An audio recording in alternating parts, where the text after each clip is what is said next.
I never intended to hide my success. Life has an uncanny way of revealing people's true colors when they believe you have nothing to offer. My name is Emma Chin, and I've always known that appearances can deceive. Growing up in a modest apartment above my parents' tiny grocery store in San Francisco's Chinatown, I watched them pour their lives into 14-hour workdays just to ensure there was food on our table and a chance for me to succeed. Their lessons shaped me. True worth isn't measured by wealth, but by character and determination. Emma, mai tin du shaik sin dijihui, my mother would say every morning as she straightened my collar, her hands worn from labor but tender as silk. Each day is a new opportunity. While my peers were playing video games or watching TV, I was helping stock shelves, learning inventory management, and poring over accounting books. My father's old calculator became my toy, and numbers my steadfast companion. But beyond the math, I absorbed the ethos of their work. Respect every customer, no matter what they could afford. Treat everyone like family, my father would say. You never know their story. Their sacrifices bore fruit when I earned a full scholarship to Stanford's business school. The day I received my acceptance letter, my mother cried, and my father closed the store early for the first time in 2 decades. We celebrated with a feast of dumplings and my mother's special red bean soup. At Stanford, I worked relentlessly, channeling the grit my parents had instilled in me. Between classes, I developed an innovative supply chain management system that caught the eye of Genesis Tech, a rising Silicon Valley powerhouse. Your algorithm could transform global distribution. Marcus Sterling, their CEO, said during my final presentation, "We'd love for you to join us after graduation." The offer was beyond anything I'd imagined, a senior position with significant stock options. But I surprised Marcus by requesting to start in operations instead, learning the business from the ground up, just like I had in my parents' store. Most people want to start at the top, Marcus remarked, his curiosity piqued. I want to earn it, I replied. How can I lead if I don't understand the foundations? Impressed, he agreed. Officially, I was Senior Vice President of Operations, but few colleagues knew my true title, a secret I preferred. That's how I met James. One rainy Tuesday morning in the company cafeteria, I was immersed in inventory reports when someone jostled my table, nearly spilling my coffee. Oh no, I'm so sorry. A tall man with kind eyes and a crooked tie scrambled to steady the cup. I swear, I'm usually more coordinated. Laughing, I replied, no harm done. I'm Emma. James Wilson. His warm smile tugged at something in me. Let me make it up to you. Coffee's on me. One coffee led to lunch, then dinner, and soon we were inseparable. James worked in marketing, his creative flair complementing my analytical nature. He loved hearing about my work in operations, always curious about my day. You don't just see problems, he said one evening as we strolled along the bay. You see solutions. When he proposed 6 months later, I said yes without hesitation. It wasn't until we began planning the wedding that I encountered his mother, Victoria Wilson. Our first meeting took place in their Pacific Heights mansion, a monument to old money. Victoria greeted me from atop a marble staircase, her demeanor icy. So, she began surveying me through designer glasses. You work in operations? She practically spat the word. Yes, I said evenly, offering no further explanation. And your parents? They own a grocery store in Chinatown. Small business owners, she murmured, exchanging a look with her husband. Well, everyone has to start somewhere. James squeezed my hand but said nothing, a red flag I chose to ignore. In the weeks leading up to our wedding, Victoria's subtle digs and overt meddling became routine. She dismissed my preferences as charmingly simple and insisted on orchestrating everything. Darling, she'd say, patting my hand as if consoling a child, leave it to those who understand these things. Even my wedding dress, a modern design with traditional Chinese accents, became a point of contention. But dear at the street Francis, wouldn't you prefer something more appropriate? This is appropriate, I replied firmly. It honors both cultures. She pursed her lips. Well, I suppose it's your decision. Though James's first girlfriend, Caroline, always had such elegant taste. European, you know. James, yet again, said nothing. Despite Victoria's interference, the wedding was beautiful. My parents sat in the front row, tears glistening in their eyes. Meanwhile, Victoria held court, regaling her bridge club with tales of James' accomplished cousins. Of course, not everyone marries up, I overheard her say, her tone dripping with disdain. Post-wedding life didn't ease the tension. Monthly family dinners became tests of patience as Victoria's barbs continued. Emma, dear, could you help the housekeeper clear the table? You must feel more at home in the kitchen. Or, James, Caroline just made partner at her law firm. Isn't it inspiring when people reach their full potential? By Christmas, Victoria announced a grand holiday dinner, emphasizing, everyone who matters will be there. Everyone who matters, I echoed. Yes, well, you understand. Family. James stared into his wine glass, silent as always. What Victoria didn't know was that her Christmas dinner would unravel her assumptions in ways she could never predict. But that's a story for another time. We arrived at the Wilson mansion at exactly 6 o'clock.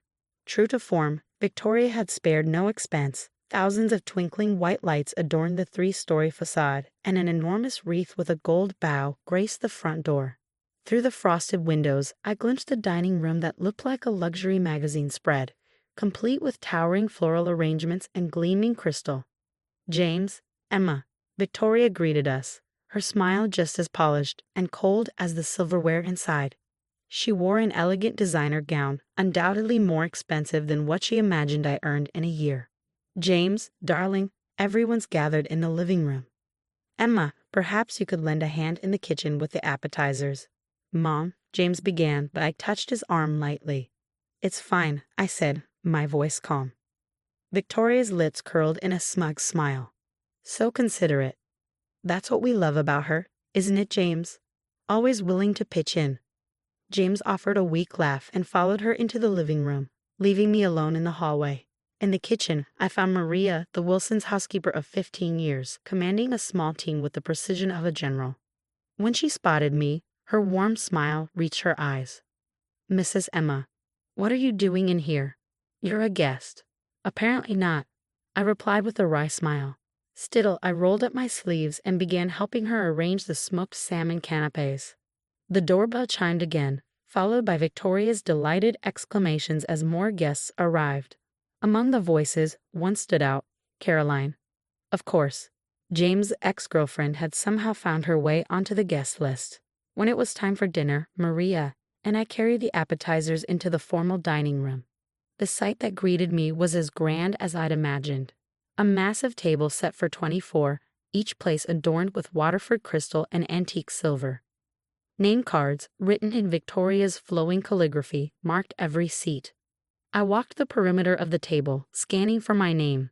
It wasn't there. Oh, Emma, Victoria's voice rang out, syrupy with fox concern. We're just a bit tight on space at the main table. I'm sure you understand. Family comes first. Why don't you join Maria in the kitchen? You two seem to get along so well. The room fell silent. Every eye turned to me, some curious, others uncomfortable. Caroline's smirk was barely concealed behind her champagne glass. James's father, Richard, cleared his throat. Perhaps we can fit another chair. Nonsense, Victoria interrupted smoothly. Emma understands. She's used to more casual settings. My cheeks burned, but I forced a neutral expression. Years of handling tough negotiations had taught me the value of composure. Of course, Victoria, whatever makes you comfortable. As I turned to leave, I caught James's gaze. He looked uneasy but said nothing. Something inside me hardened. Back in the kitchen, Maria wrung her hands. Mrs. Emma, this isn't right. Let me speak to Mrs. Wilson. It's fine, I said, pulling out my phone and sending a quick text. I sat at the small kitchen table and opened my laptop. At least let me fix you a plate, Maria insisted. Thank you, Maria, but I have some urgent work to handle. Major supply chain issue. I offered a reassuring smile as I reviewed the data Marcus had sent. The problems in Asia were more severe than I'd hoped, but not insurmountable. From the dining room came the sound of laughter and clinking glasses. Victoria's voice floated above the rest, recounting tales from James's childhood. Caroline chimed in with anecdotes from their high school days. 20 minutes passed, then 30. The doorbell rang again. Maria moved to answer it, but I stopped her.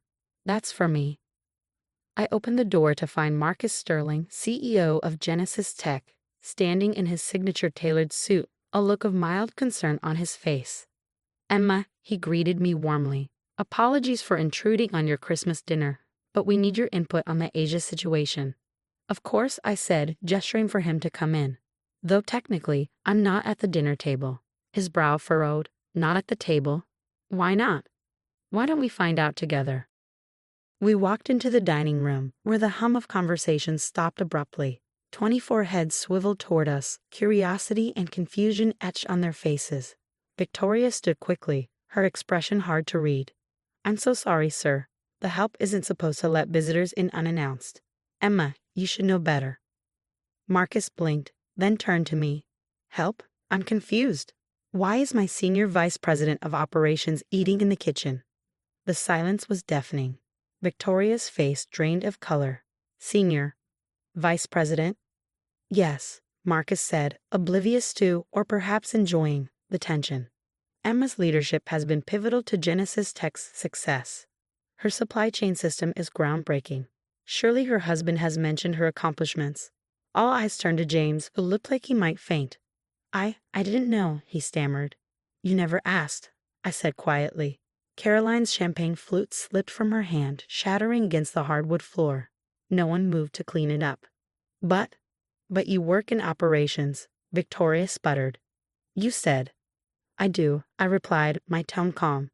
"As the senior vice president, I chose to start at the ground level, just as my parents did in their modest grocery store." Marcus nodded approvingly. "Speaking of which, Emma, your mother's dumplings are extraordinary. The board loved them at our last meeting." Victoria collapsed into her chair, her shock plain. "Board meetings?" "Yes," Marcus continued. "Emma's one of our youngest board members. Her stock options alone are worth—" "Marcus," I interjected gently, "perhaps we should handle the Asia situation elsewhere. I wouldn't want to disrupt the family dinner." I turned to Victoria, my gaze steady. "Thank you for making my place in this family so abundantly clear. It's helped me make some important decisions." "Emma, wait," James said, finally standing. "We need to talk about this." "We do," I agreed. "But not tonight. Tonight, I have a company to run." As I left, I paused. "Oh, and Victoria, those dumplings you dismissed last month, they were a hit at our last gala, $200 per plate, quite the success with the governor." Marcus and I walked out into the crisp night air. As we approached his car, he glanced at me. "I've been wondering how long you'd let them treat you like that." I smiled faintly. "Sometimes it's better to let people show you who they really are." "And James?" "That's a decision for another day." As the car pulled away, my phone buzzed relentlessly with messages. From James, from Richard, even one from Caroline. But the one from Victoria stood out. "Emma, dear, I think there's been a misunderstanding." I turned off my phone. Asia needed my attention, and my life needed a fresh perspective. As my mother always said, each day is a new opportunity, and tonight, I'd seized mine. The next morning, I woke up in my private office at Genesis Tech, the resolution to the Asia crisis neatly tucked away in my outbox. A late-night video conference with our Shanghai partners and decisive action had steered the company away from disaster. As sunlight poured through the floor-to-ceiling windows, a knock on the door pulled me from my thoughts. "Mrs. Chen." Sarah, my assistant, peeked in. "Your husband is in the lobby." Again. This is his third attempt since dawn. I sighed and glanced at my phone. 47 missed calls, 93 texts, and an avalanche of emails. Victoria alone had sent 28 increasingly frantic messages. "Send him up, Sarah. It's time we talked." When James walked in, he looked nothing like his usual polished self. His hair was messy, his shirt wrinkled, and his tie was nowhere to be seen. His eyes darted around the room, taking in the sleek office, the awards on the walls, and the panoramic view of the bay. "Emma," he began, his voice hesitant. "This is really your office." "For the past 2 years," I replied, motioning for him to sit. "Not that you ever asked." He sank into one of the visitor chairs, his gaze dropping. "I don't understand. Why didn't you tell me?" "Tell you what? That I'm more than the girl your mother looks down on. That I've built a career while you stood by and said nothing. When exactly was I supposed to do that, James? In between your mother's jabs or your silence?" He winced. "Mom's difficult." "Difficult?" I repeated, crossing my arms. She made me eat in the kitchen on Christmas, and you let her. I was going to say something, but you didn't. You never do. My voice was calm but firm. 2 years, James. 2 years of watching you laugh at your mother's jokes about my background. 2 years of staying silent while she paraded Caroline in front of me. 2 years of you being ashamed of me, or at least of what you thought I was. I wasn't ashamed, he protested. Weren't you? Then why didn't you ever ask about my work? Why didn't you visit me here? Why didn't you defend me? Before he could answer, my phone buzzed. Marcus's name appeared on the screen. The board approved your Asia strategy, he said. Stocks up 12% already. Excellent work. Thank you, Marcus. I'll finalize the timeline today. When I hung up, James stared at me, his face pale. You report directly to Marcus Sterling. I have for years, I said, my tone matter of fact. Remember last Christmas when I missed your mother's party because of overtime? I was in Tokyo, finalizing $1 billion deal, but you assumed I was working a shift at a warehouse. Emma, I didn't know, he pleaded. Please, give me another chance. I shook my head.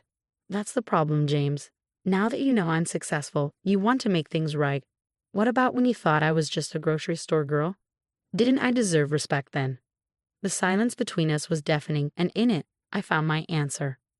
A knock on the door interrupted us. Sarah appeared again, looking uncomfortable. Mrs. Chen, Mrs. Wilson is here. She's insistent. I nodded. Sent her in. Victoria swept in, dressed impeccably as always, though her usual composure was absent. Her eyes flitted around the room, widening as they landed on my credentials and accolades. Emma, darling, she began, her voice sticky sweet. We need to clear up this misunderstanding. Misunderstanding? I arched an eyebrow. You mean where you made me eat in the kitchen, or where you've spent 2 years treating me like I was beneath you? Her mouth opened and closed like a fish out of water. I didn't know who you were. And that, I said sharply, is the root of the problem. You judge me based on my parents' grocery store. Tell me, Victoria, how much do you think Genesis Tech paid for my supply chain system? She blinked, floundering. I don't. $300 million. Before I even graduated. That modest store taught me everything about respect and hard work. Concepts you still haven't grasped. Emma, James interjected. People can change. Give us a chance to make this right. I opened my laptop, revealing an email from my lawyer. 2 years, James. Have given you plenty of chances. I met his gaze. I'm filing for divorce. Victoria gasped. You can't. Think of James's future. I am, and mine. I stood. The prenup you insisted on. It protects my assets as much as his. And the Pacific Heights mansion. I bought it last year. Check the property records. James sank back, stunned. All this time, while you let your mother belittle me, I was building something real. I pressed a button on my desk. Sarah, please escort Mrs. Wilson out. James, you have until Friday to move your things to your parents' house. Emma, think of what people will say. Victoria exclaimed as security arrived. They'll say what I should have said years ago. Respect isn't earned by a bank account. It's earned by treating people with dignity. I turned to James. Your mother spent 2 years trying to make me feel small. She only succeeded in showing me how small she is. As they left, I stood by the window, watching the fog roll over the bay. A text from my mother appeared on my phone. Mai tan du shaik sin de jihui. Each day is a new opportunity. Smiling, I drafted a press release about Genesis Tech's triumph. The stock would close at a record high that day. But my true success wasn't in the numbers. It was in knowing I'd reclaimed my self-worth. 6 months later, I closed another quarterly report. The divorce was final, the house sold, and Victoria had a new cautionary tale for her bridge club. None of it mattered anymore. Sarah knocked. Mrs. Chen, your parents are here for lunch. I closed my laptop, smiling. Success isn't about proving others wrong. It's about proving yourself right. And the best revenge? It's not served cold in a kitchen. It's served in a corner office, surrounded by those who saw your worth all along.